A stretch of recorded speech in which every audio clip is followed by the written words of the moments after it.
C. Joseph Vijay எனும் நான்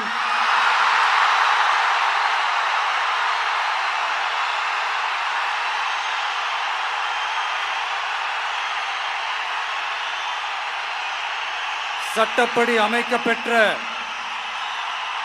இந்திய அரசியல் அமைப்பின்பால் உண்மையான நம்பிக்கையும் மாறா பற்றும் கொண்டிருப்பேன் என்றும் இந்திய நாட்டின் ஒப்பில்லாத முழு முதல் ஆட்சியையும் ஒருமையையும் நிலை நிறுத்துவேன் என்றும் தமிழ்நாட்டு அரசின் முதலமைச்சராக உண்மையாகவும் உளச்சான்றின்படியும் என் கடமைகளை நிறைவேற்றுவேன் என்றும்